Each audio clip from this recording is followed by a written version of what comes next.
Hi, let's look now at actually calculating the size of consumer and producer surplus in a market with a price floor. So we'll also look at calculating deadweight loss. So if you're following along in the series, the first video looked at actually drawing a supply and demand graph and calculating equilibrium. The second video looked at showing shifts in demand and the effects that those have on price and quantity. The third video looked at consumer and producer surplus, just where they're located, and the general concept behind it. And in this video, again, we'll look at actually calculating the size of consumer and producer surplus. I'm using the same demand and supply equations from the very first video. So I'll just quickly draw these in, this supply curve, and we have a demand curve. Those will cross at 100 for the horizontal axis, 25 for the vertical axis. We found that our equilibrium price was 10 and that there are 60 units sold in the market. So if we wanted to calculate consumer surplus in this market, we want to look at the area above price but below demand. Right, so we said it's this entire area up here, the area below what people are willing to pay and what they actually get to pay. So notice that that's a triangle. Our formula for the area of a triangle is 1/2 base times height. So consumer surplus is just 1/2. The base of our triangle is the distance here, so from 0 to 60, so 60.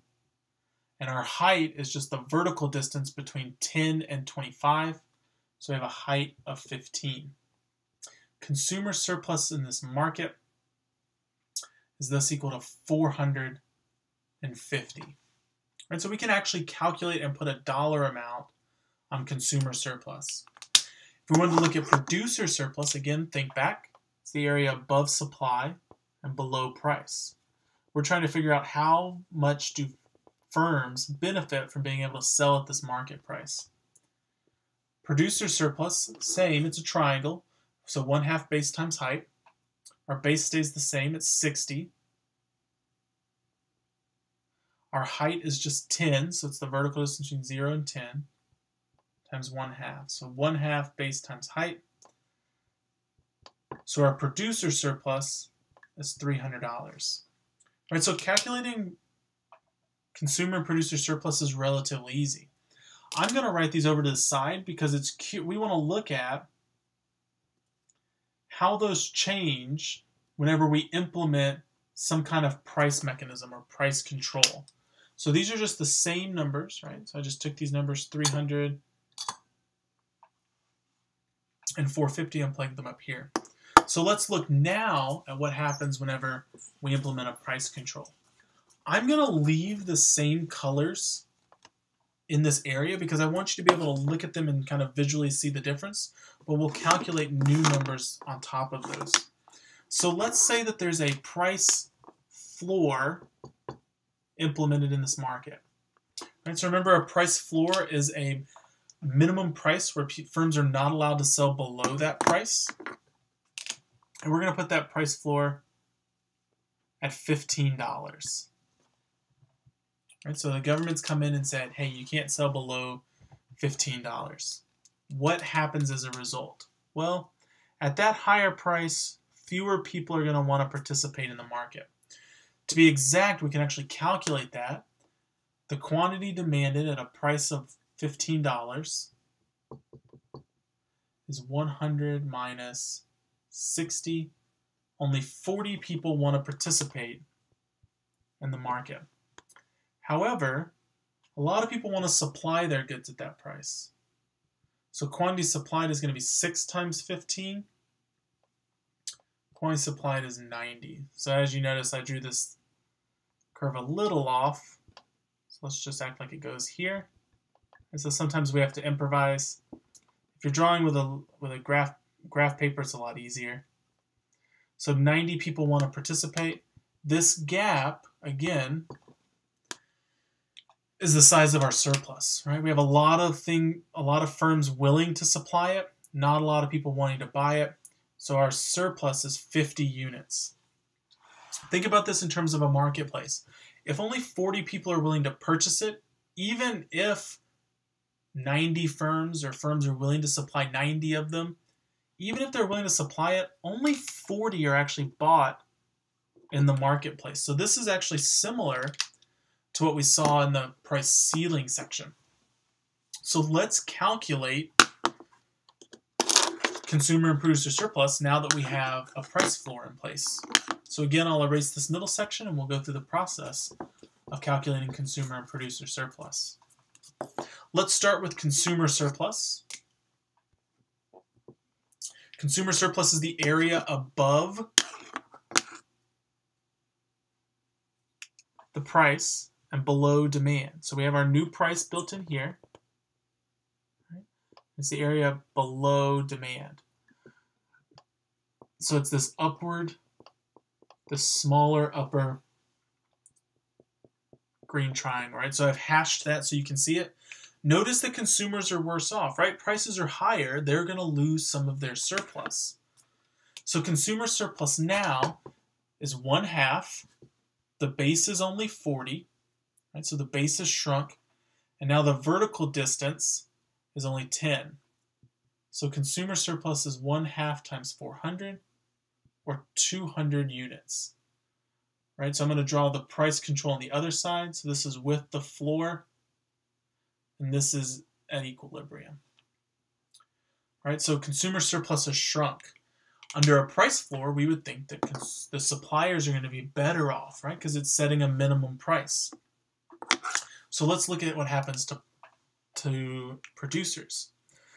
Again, it's the area above the supply curve, limited by the amount that's being sold, below price. And so we have this odd-shaped area. So I'm going to just circle that in. Right? I'm going to hash that one out like we did before. Normally people look at this and they say, you know, this is kind of a weird area to calculate, but we can actually calculate this. If you look closely, you'll notice that this is a rectangle. So I'm just going to draw that part of it. It's a rectangle and a triangle. Right? So we're going to split this into two pieces. So producer surplus is going to be made up of this lower triangle and this upper rectangle. What we want to do is figure out what point this is. Right? Where do these intersect so that we can make that portion? Well, along that supply curve, we know that 40 units are being sold. So at what price would firms be willing to sell 40 units? So I'm going to actually erase this for a second so that we can calculate that point. So the quantity supplied is equals 6P. We're going to use that same formula. Right? We know one portion of this. We know the price, or the quantity version. We know the quantity is 40. We care about price.